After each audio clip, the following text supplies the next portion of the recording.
Hey guys, welcome to this week's special episode of Guitar Gods with me, Alex Hutchings, and today we're talking about the amazing playing of Frank Gambale and how he's inspired me over the years. Stick around until the end because I'm going to share a few licks with you based on Frank's amazing technique.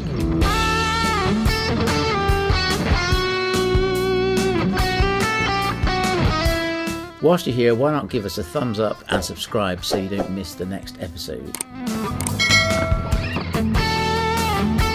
So this is a special episode mainly because over the last 10 or 15 years, Frank and I have come to know each other personally, and we get on really well, and we have a great respect for each other.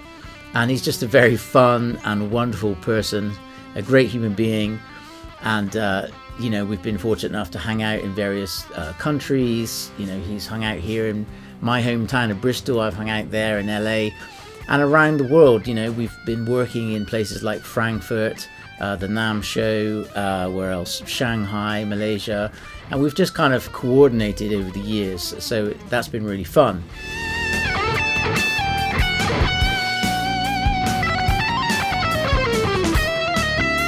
We were speaking a few weeks ago, and actually I had the idea to invite him on to the channel just to say hi, hang out, maybe answer a few questions. I've tried to think up a few questions from a playing point of view. We're going to talk maybe a little bit about his career and try to extract a couple of anecdotes which I hope you guys would enjoy. So look out for that. Hopefully we'll get around to that soon.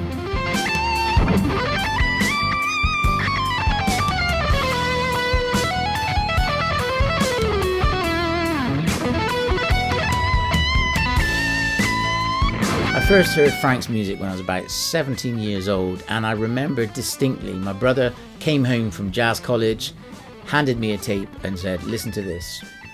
I put the headphones on and I heard the first track, Frankly Speaking, of the Great Explorers album, and my mind exploded with excitement, and that was the most powerful moment I think I've ever had, just hearing a guitarist. I was already fans of many other people, but what caught me instantly was Frank's amazing rock feel, his understanding of harmony, and his most ridiculous technique, and I just couldn't believe my ears.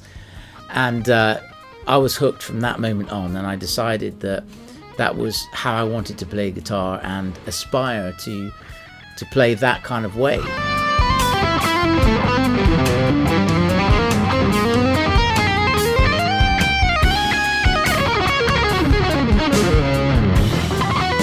Another album that I absolutely love is Thinking Out Loud, and this is a real testament to how versatile a player I think Frank is.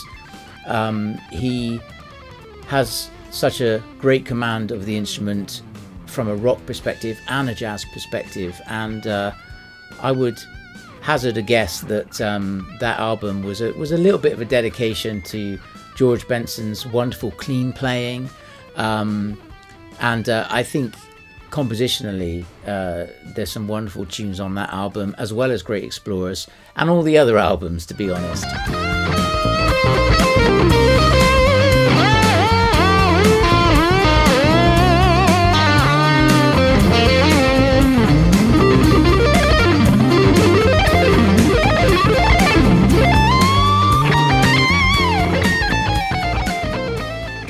Finally, if you don't know the live album, I think it's 1988, there's just some incredible playing on there from all the guys, and this is a cool thing actually. Back in the day when we used to buy CDs and read the inlays and stuff, it said on the back, recorded live at the Baked Potato, which is an amazing venue, by the way, if you haven't been in LA, and it said something along the lines of, I told the guys to play their asses off, and that really stuck with me because the CD is so good, you can hear people really going for it, that when I play in my own band, that's exactly the mantra I adopt. I say to the guys, look man, play your asses off, give me what you got, I want to hear what you can bring to the gig, and I try to make sure the band's really on fire as much as possible, so Thanks for that inspiration too, Frank.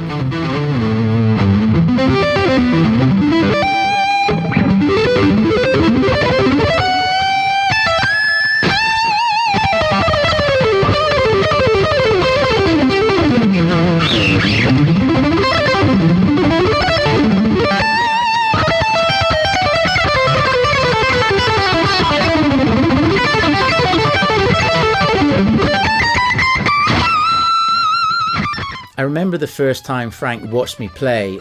It was about 2011 in Frankfurt, and even though we'd hung out a bunch by this point, he'd never really watched me play other than just casually jamming, you know. So this was quite nerve-wracking because I was on the last show. I was playing for Laney in Frankfurt, Music Messe, and because the Laney guys know Frank, Roger had brought him over right before I was about to play. So I was just sort of tuning up, and I turned around and Frank was there, folded arms, and I was like, oh no, okay, here we go. And then you know, he came and hung out and watched my little set, you know, 20-minute set or something. And it was really funny because, you know, there I am playing live, really trying to go for it. There's people watching Frank, watching me, and me watching them, and all the rest of it. Anyway, I'm just trying to do my thing, and I'm playing away, and I realize in the moment I'm just about to play a lick that I've completely stolen from him, you know, something like that. And as I'm doing it, I kind of feel myself playing this lick. I'm aware that Frank's watching, and I'm like, sorry. Again, I don't know if Frank remembers that moment, but it was just a weird feeling because, you know, obviously he knows intricately his licks, and I just spent so long studying them and trying to, you know, steal or be inspired by them, that at that precise moment of improvising, I guess I sort of pretty much played one of his licks verbatim, and I felt embarrassed and apologized in the moment. But anyway, it was fun. And after I finished that set, you know, he was like, oh, nice one, man, you played your ass off, and that really meant a lot. And then I ran over to his booth and watched him play, and he absolutely killed it, like he always does. So that was a really fun gig.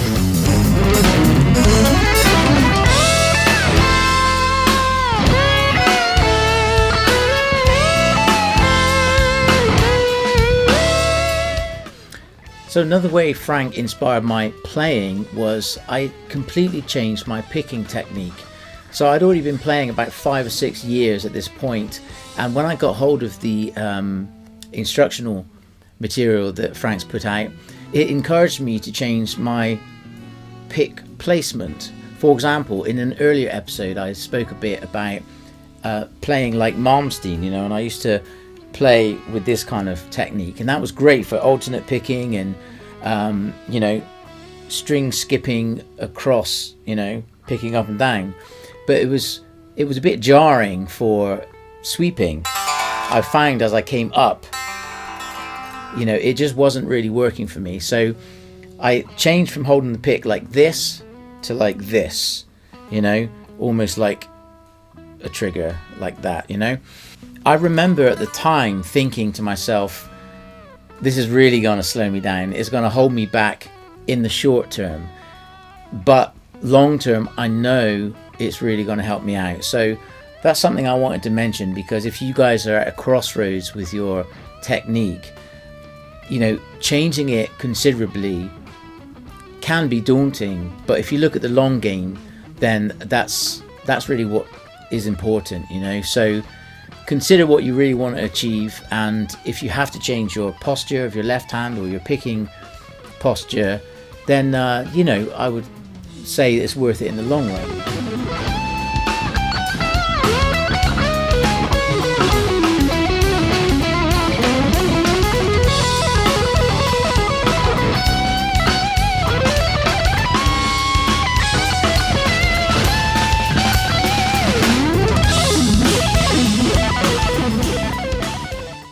So on to the lick lesson. We're going to learn something in A minor Dorian, and it's going to be this kind of thing, you know.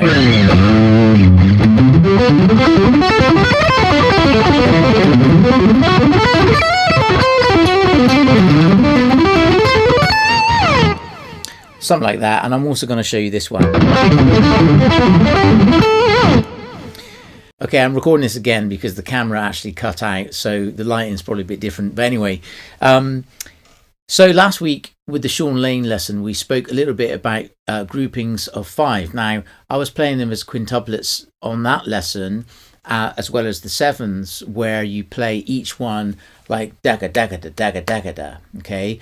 Whereas this time, to cover both bases, because someone pointed out how Sean likes to do the groups of 5s in 16ths, and it is a good point, so I thought I'd cover it in here because Frank also likes to do this trick. So it's going to be in 4s, dagga dagga dagga dagga dagga dagga dagga.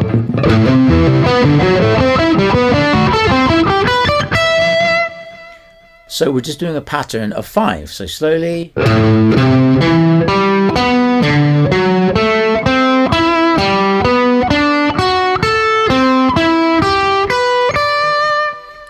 Now I just realized I'm in 4ths here, so just the last 2 strings you're going to have to move up if you're in standard tuning. But all these patterns are exactly the same. So let's do it again a little bit faster. 1, 2, 3, 4.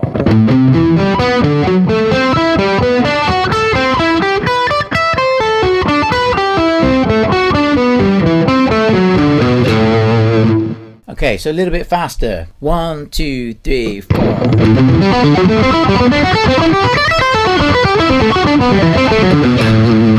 1, 2, 3, 4.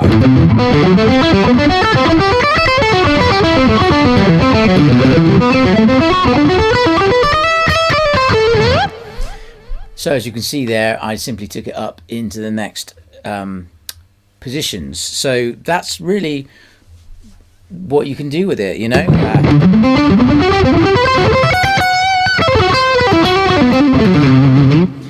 The other thing is, obviously, if you want to, you can play it in strict 5. So dagga dagga da dagga dagga da dagga dagga da dagga dagga da, which also is kind of cool. So dagga dagga da diddle diddle diddle diddle 3, 4.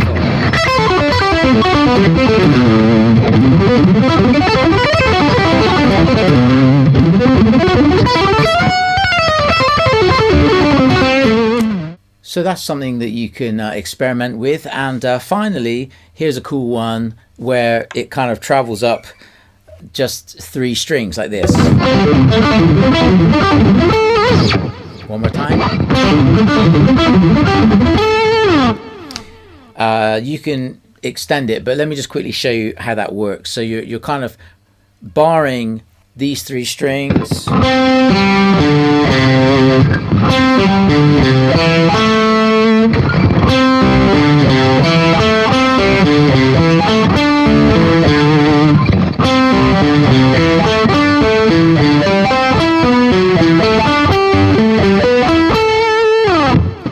So let's do it in triplets. Dagga da dagga da 3, 4.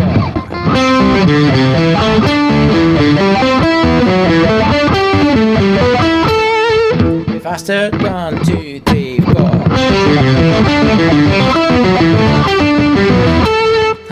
I almost wanted to stop earlier then. Let's do it again. 3, 4.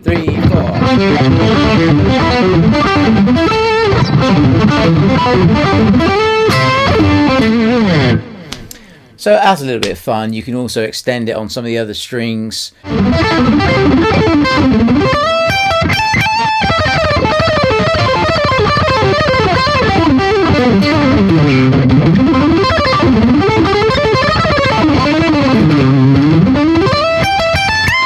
So if you try and do it on all 6 strings, it's something like this.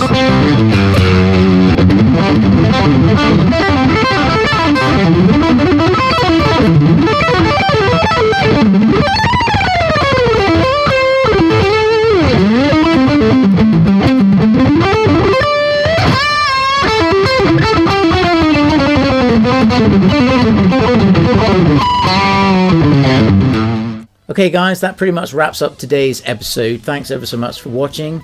I hope you've subscribed, because next week we're going to be talking about yet another amazing player that I've had the pleasure of meeting and listening to over the years.